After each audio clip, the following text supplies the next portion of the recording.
Gua mau mulai dengan satu pertanyaan sederhana, tapi nusuk. Pernah nggak lo ngelihat orang lain hidupnya pelan-pelan naik, sementara lo ngerasa masih gitu-gitu aja? Bukan karena mereka punya koneksi, bukan karena modalnya gede, tapi karena mereka berani ngelihat peluang yang kebanyakan orang lewatin begitu aja. Dan salah satu peluang itu, yang kelihatannya kecil, sederhana, bahkan receh, adalah dunia budidaya. Gua pernah ketemu seorang bapak di kampung, usianya 53 tahun. Kerjaannya dulu serabutan, pindah-pindah profesi. Tapi satu hari dia mulai dari lahan kecil di samping rumah. Tanamannya cuma satu jenis. Modalnya nggak lebih dari 1 bulan gajinya waktu itu. Tapi yang menarik bukan hasilnya, melainkan ketekunan dan disiplin kecil yang dia rawat tiap hari. 3 tahun kemudian, hidupnya berubah total. Dan yang dia bilang ke gua simple, yang penting tahu apa yang kita rawat, kenapa kita rawat, dan gimana cara mainnya. Sekarang tren budidaya di Indonesia tuh lagi naik. Bukan cuma karena kebutuhan pangan makin tinggi, tapi juga karena banyak orang yang mulai sadar. Income yang stabil bukan cuma dari kerja kantor, tapi dari aset yang terus tumbuh. Budidaya itu salah satu bentuk aset yang bisa berkembang kalau lu ngerti polanya. Masalahnya banyak dari kita ngerasa budidaya tuh cuma buat orang desa, orang yang punya lahan gede, atau orang yang ngerti teknis. Padahal kenyataannya, yang bikin gagal itu bukan kurang lahan, bukan kurang modal, biasanya karena kurang pemahaman dan nggak tahu arah, jadi akhirnya kagok sendiri. Kalau terus diabaikan, kita kehilangan 2 hal penting. Waktu, karena nunda peluang yang sebenarnya bisa mulai dari kecil. Uang, karena kita cuma jadi penonton di peluang yang seharusnya bisa kita jadiin aset. Jadi sebelum kita masuk lebih jauh, gua mau ajak lo mikir sebentar. Lu mau terus jadi penonton atau mulai belajar dari orang-orang yang udah buktiin kalau budidaya itu bukan cuma kerjaan, tapi strategi hidup? Tenang, kita bakal bahas pelan-pelan dari akar masalahnya sampai cara ngelihat peluang dengan kacamata baru. Karena ada banyak hal yang para pembudidaya sukses lakukan yang jarang kita perhatiin. Dan itu yang bakal kita bongkar hari ini. Kalau kita ngomongin budidaya, banyak orang langsung mikirnya, itu urusan tanah, pupuk, cuaca, ribet. Padahal kalau lu perhatiin, masalah paling besar justru bukan di teknis. Masalah paling besar ada di cara kita memahami permainan ini. Mari kita bedah pelan-pelan. Pertama, kebanyakan orang melihat budidaya itu sebagai kegiatan musiman, bukan sistem. Makanya banyak yang berhenti di tengah jalan. Mereka cuma fokus ke nanam apa. Padahal, para pembudidaya sukses selalu mulai dari pertanyaan, kenapa ini layak dirawat? Ini akar masalah pertama. Mindset yang kebalik. Orang awam fokus ke hasil, pembudidaya fokus ke proses yang bisa diulang. Karena mereka tahu kalau prosesnya benar, hasil cuma soal waktu. Kedua, ada fenomena yang sering banget kejadian. Over expectation. Lu tahu kan, lihat konten orang panen banyak langsung kebayang, gue juga bisa kayak gitu dalam 3 bulan. Ini umum banget.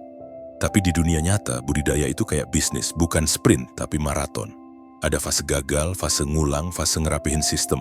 Para pembudidaya sukses paham betul siklus ini.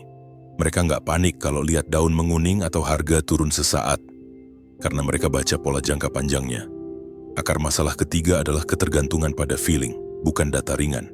Misalnya, cuma lihat tetangga tanam satu jenis, langsung ikut, lihat harga lagi naik, langsung gerak tanpa riset, atau asal beli bibit tanpa ngerti kualitasnya. Akhirnya apa? Mereka masuk tanpa peta dan keluar dengan kecewa. Para pembudidaya sukses itu melakukan hal sebaliknya. Mereka pakai data kecil, nggak ribet. Cukup catatan harian, harga pasar minggu lalu, pola cuaca 2-3 bulan terakhir, dan kebutuhan permintaan sekitar. Dari situ aja mereka udah bisa bikin keputusan yang jauh lebih stabil dibanding orang yang cuma ikut tren. Akar masalah keempat adalah nggak ngerti leverage. Banyak yang ngerasa harus punya lahan besar dulu, padahal hampir semua pembudidaya yang sukses itu mulai dari skala kecil. Kenapa kecil dulu? Karena itu bikin mereka ngerti ritme kerja, biaya, risiko, dan titik buta yang sering kelewat. Setelah ritme kebentuk, baru mereka scaling. Lu tahu pola ini? Ini kayak diagram mental sederhana. Mulai kecil, belajar pola, stabilkan proses, perbesar aset. Dan ini prinsip dasar dari bisnis apapun, bukan cuma budidaya. Terakhir, akar masalah kelima adalah kurang disiplin merawat hal kecil. Banyak yang bisa mulai, tapi sedikit yang bisa bertahan. Padahal para pembudidaya sukses selalu punya satu kebiasaan. Mereka disiplin cek hal kecil setiap hari, yang bagi orang lain sepele. Kelembapan tanah, kondisi bibit, irigasi, buat mereka itu fondasi. Mereka tahu Kalau hal kecil berantakan, yang besar nggak mungkin beres. Gabungan dari semua akar masalah ini bikin banyak orang akhirnya menyimpulkan budidaya itu sulit, padahal yang sulit bukan budidayanya, tapi cara kita ngelihatnya. Dan disinilah menariknya. Kalau lu ngerti pola, ngerti permainan, dan ngerti cara membaca sistem kecil ini, masalah-masalah tadi sebenarnya bisa diberesin satu persatu. Karena pada akhirnya, budidaya bukan sekadar menanam, tapi membangun aset yang tumbuh perlahan dengan logika yang bisa dipelajari.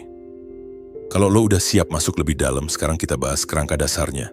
Sebelum kita ngomong soal teknik, alat, atau jenis komoditas apa yang paling menguntungkan, gua mau ajak lo masuk ke satu hal yang jauh lebih penting. Kerangka memahami dunia budidaya seperti para pembudidaya sukses memahaminya. Karena kalau kerangkanya salah, semuanya ikut salah. Tapi kalau kerangkanya benar, bahkan budidaya kecil-kecilan bisa tumbuh jadi aset yang ngasih cash flow stabil. Gua mau rangkum pemahaman ini dalam 3 pilar. Pilar yang sederhana tapi menentukan apakah budidaya lo bakal jalan atau cuma jadi impuls sesaat. Pilar 1. Pahami siklus bukan sekadar aktivitas. Di dunia budidaya, aktivitas itu banyak. Nyemai, nyiram, ngasih nutrisi, ngecek hama, panen, dan lain-lain. Tapi yang nentuin sukses bukan daftar aktivitas, tapi ritme siklusnya. Pembudidaya sukses selalu mikir dalam pola, input, proses, output, evaluasi, ulangi. Contohnya gini, lo punya lahan kecil, tanaman yang lo rawat butuh waktu 60 hari buat panen. Orang biasa cuma mikir, dalam 60 hari gue dapat hasil sekian. Tapi pembudidaya sukses mikir, dalam 60 hari gue dapat data baru, pola baru, pengalaman baru, dan itu yang bikin panen berikutnya lebih stabil. Jadi keberhasilan mereka bukan cuma soal panen, tapi soal kemampuan membaca siklus dan memperbaikinya. Dan ini berlaku di skala apapun. Mau lahan 20 meter atau 2 hektar, logikanya tetap sama. Pilar 2. Bangun sistem yang bisa jalan. Terus banyak orang gagal karena mereka menganggap budidaya itu kegiatan manual. Padahal para pembudidaya sukses punya satu prinsip. Sistem dulu, kerja belakangan. Sistem di sini bukan sesuatu yang canggih. Bukan alat mahal atau teknologi rumit. Sistem adalah cara bikin pekerjaan jadi lebih terprediksi. Misalnya, lo punya jadwal cek harian 10 menit. Lo punya pola pemberian nutrisi mingguan. Lo punya catatan sederhana tentang kondisi cuaca. Lo tahu kapan harus ganti media, kapan harus pruning, kapan harus menambah air. Hal-hal kayak gini yang bikin budidaya itu nggak bikin stres. Karena lo nggak lagi ngandelin feeling, tapi ngandelin pola. Pembudidaya sukses itu bukan yang paling rajin, tapi yang paling stabil. Dan stabil datang dari sistem. Pilar 3. Pahami aset dan cash flow-nya. Ini pilar yang paling jarang dibahas, padahal ini kunci kenapa pembudidaya bisa survive bertahun-tahun. Di mata orang biasa, budidaya itu cuma urusan tanam, panen. Tapi di mata pembudidaya sukses, budidaya itu adalah aset yang menghasilkan cash flow. Logikanya gini, aset yang baik itu harus punya 2 hal. 1, bisa tumbuh. 2, bisa dipanen berkala. Nah, budidaya itu memenuhi dua-duanya. Contohnya, lu tanam tanaman tertentu yang bisa dipanen tiap minggu. Tiap minggu itu cash flow. Selama lu rawat, aset lu terus tumbuh. Selama tumbuh, cash flow terus jalan. Ini mirip kayak punya mesin kecil yang lu rawat pelan-pelan dan lama-lama mesin itu ngasih hasil tanpa harus nunggu momen besar. Dan gue selalu tekankan ini. Aset kecil yang stabil itu jauh lebih berharga daripada proyek besar yang bikin stres. Para pembudidaya sukses ngerti hal ini. Makanya mereka senyum-senyum aja waktu banyak orang ngeledek. Cuma nanam doang. Karena mereka tahu apa yang mereka rawat hari ini bakal jadi mesin hidupnya beberapa tahun ke depan.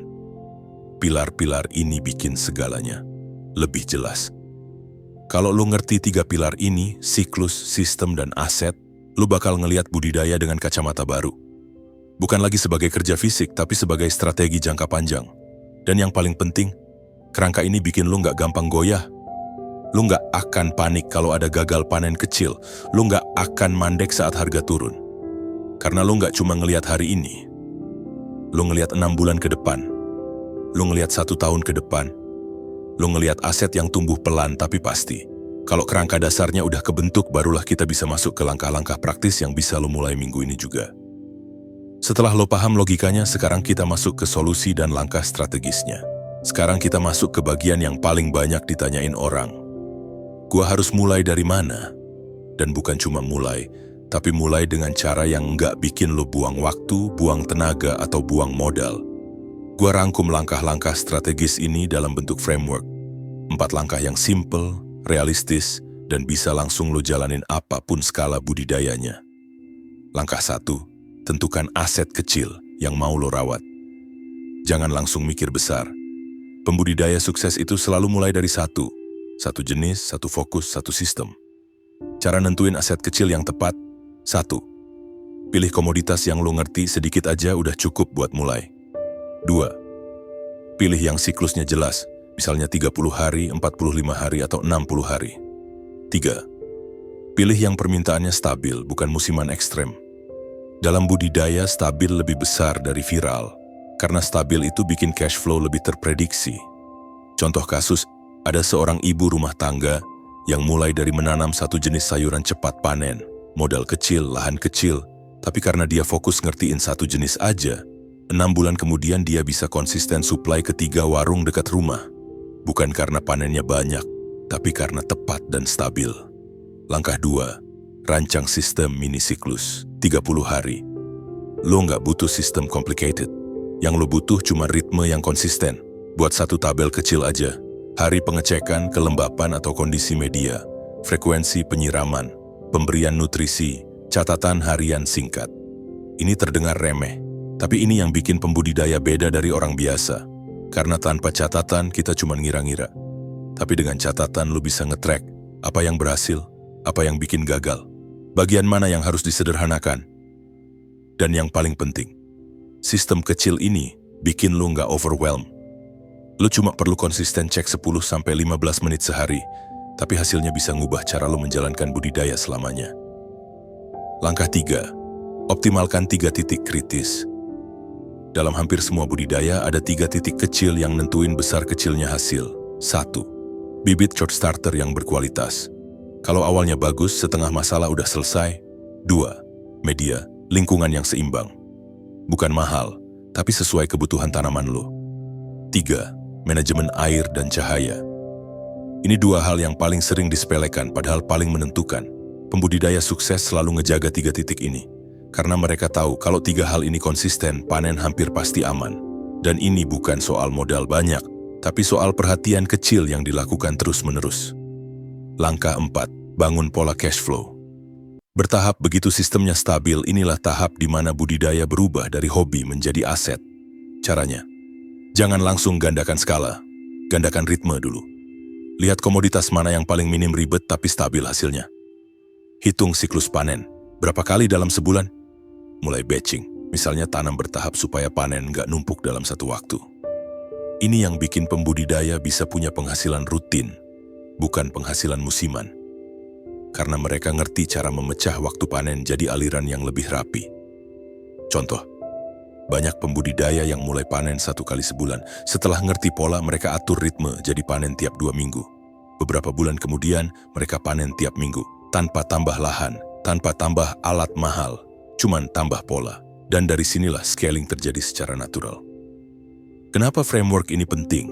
Karena tanpa urutan ini banyak orang lompat-lompat, langsung mikir jualan padahal sistem belum rapi, langsung perbesar lahan padahal siklus belum stabil, langsung beli alat padahal catatan harian kosong. Pembudidaya sukses itu nggak pernah loncat, mereka bertahap, dan itu sebabnya hasilnya pelan tapi pasti, stabil dan bisa diprediksi. Sampai di sini lo udah punya gambaran yang jauh lebih konkret buat mulai budidaya dengan cara yang profesional meskipun skalanya kecil. Tapi ada satu hal yang nggak boleh kita skip, mindset. Karena strategi tanpa mindset yang benar cuma bikin lo semangat di awal, lalu drop di tengah jalan. Dan itu yang bakal kita bahas di segmen berikutnya. Gimana pembudidaya sukses mikir, memutuskan dan ngatur energinya. Kalau strategi itu pondasi, maka mindset adalah mesin dalam yang bikin perjalanan budidaya lo bener-bener jalan. Dan kalau lo perhatiin para pembudidaya sukses, yang bertahun-tahun konsisten, yang tetap tenang meski harga turun, yang bisa bertahan meski cuaca berubah, mereka punya pola pikir yang hampir sama. Gua rangkum jadi 3 mental model yang paling kelihatan. 1. Compound thinking. Hasil besar dari perbaikan kecil. Pembudidaya sukses nggak pernah ngincer hasil instan. Mereka ngerti bahwa setiap perbaikan kecil itu numpuk. Hari ini mereka benerin pola penyiraman. Besok mereka perbaiki kualitas media tanam. Lusa mereka bikin catatan harian lebih rapi. Kecil-kecil, tapi 1 tahun kemudian hasil mereka jauh lebih stabil dari orang yang cuma ngandelin keberuntungan. Gue pernah dengar satu kalimat sederhana dari senior pembudidaya. Kalau lo merawat prosesnya setia, hasil bakal ngejar lo. Dan itu mentalitas compound. 2. Risk intelligence. Bukan anti risiko, tapi melek risiko. Orang yang gagal biasanya punya dua ekstrim. Takut risiko sampai enggak bergerak atau terlalu berani sampai enggak mikir. Pembudidaya sukses ada di tengah. Mereka melek risiko. Mereka ngerti apa yang mungkin bikin gagal dan mereka siapin bantalan untuk tiap risikonya. Misalnya, cuaca nggak menentu. Mereka atur jadwal. Ada risiko hama, mereka siap inspeksi harian. Harga turun, mereka cari jalur pemasaran cadangan. Risk intelligence itu bukan keberanian tanpa arah, justru keberanian yang disandarin sama persiapan kecil yang konsisten. 3. Delayed gratification. Nikmatin proses yang lambat. Tapi stabil budidaya itu dunia yang ngajarin kita satu hal penting. Nggak semua yang bagus datang cepat. Ada banyak siklus yang harus dilewati. Nyemai, tumbuh, rawat, cek kondisi, tunggu waktu, panen, evaluasi. Orang yang mentalnya instan nggak bakal tahan. Tapi pembudidaya sukses justru menikmati fase pelan ini. Mereka nggak gerus energi buat bandingin diri dengan orang lain. Mereka cuma fokus sama apa yang dirawat hari ini. Ini mentalitas yang jadi pembeda utama. Karena di dunia yang serba cepat, mereka tetap milih jalan yang ritmis dan punya arah. Mindset sukses versus mindset gagal. Mindset gagal ngomong, gua mau hasil besar sekarang. Mindset sukses ngomong, gua mau proses yang benar supaya hasil datang terus-menerus. Mindset gagal mikir, sekali gagal berarti gua nggak cocok. Mindset sukses mikir, gagal itu informasi. Informasi itu modal. Mindset gagal nunggu kondisi ideal. Mindset sukses mulai dari kondisi yang ada. Micro-reflection. Gua pengen lu tanya ke diri sendiri. Apakah selama ini gua cuma kejar hasil tanpa ngejaga proses? Apakah gua terlalu takut gagal sampai nggak mulai? Apakah gua sering kehilangan momentum karena maunya cepat? Jawaban jujur dari 3 pertanyaan ini bisa jadi titik balik lu. Pada akhirnya mindset bukan soal motivasi, tapi soal cara lu menilai waktu, risiko, dan peluang. Kalau logika lo lurus, mental lo tenang, dan langkah lo stabil, budidaya bukan sekadar aktivitas, tapi cara hidup yang teratur dan memberi hasil nyata. Dan sekarang biar semuanya makin rapi, kita tutup dengan rangkuman strategis supaya lo punya pegangan jelas untuk mulai bergerak. Sekarang kita rangkum semuanya supaya lo pulang dengan gambaran yang jelas. Bukan cuma inspirasi, tapi arah langkah. Pertama, lo udah ngerti gambaran besarnya. Para pembudidaya sukses itu bukan yang paling pintar, bukan yang modalnya paling gede, tapi yang paling ngerti pola. Mereka main di ritme, bukan di instan. Kedua, lo udah lihat akar masalah yang sering bikin orang gagal. Mindset yang kebalik, ekspektasi yang terlalu muluk, masuk tanpa data ringan dan nggak punya sistem kecil yang stabil. Semua masalah itu sebenarnya bukan masalah teknis, tapi masalah cara pandang. Ketiga, kita bahas kerangka 3 pilar. Paham siklus, punya sistem, ngerti aset dan cash flow-nya. Kalau 3 pilar ini lo pegang, skala kecil pun bisa jadi pondasi besar. Keempat, lo udah dapat framework 4 langkah yang bisa langsung lo praktekkan. Milih aset kecil yang mau dirawat, bikin siklus mini 30 hari, jaga 3 titik kritis, dan bangun pola cash flow bertahap tanpa harus buru-buru scaling. Ini bukan teori, ini pola yang dipakai para pembudidaya yang hasilnya beneran stabil. Kelima, kita bahas tulang punggungnya. Mindset, compound thinking, risk intelligence, delayed gratification. 3 hal ini yang bikin orang biasa jadi luar biasa kalau diterapin terus-menerus. Dan kalau lu sadar, semua hal di atas punya satu benang merah. Budidaya itu bukan soal tanah, tapi soal cara lu ngerawat proses hidup lu sendiri. Kalau lu bisa disiplin di satu hal kecil, lu bisa disiplin di banyak hal lain. Kalau lu bisa sabar merawat, lu juga bisa sabar membangun aset lain di hidup lu. Jadi sebelum video ini selesai, gua mau lempar satu pertanyaan reflektif. Dari semua yang kita bahas, langkah pertama apa yang paling mungkin lo mulai minggu ini? Gak harus besar, gak harus sempurna.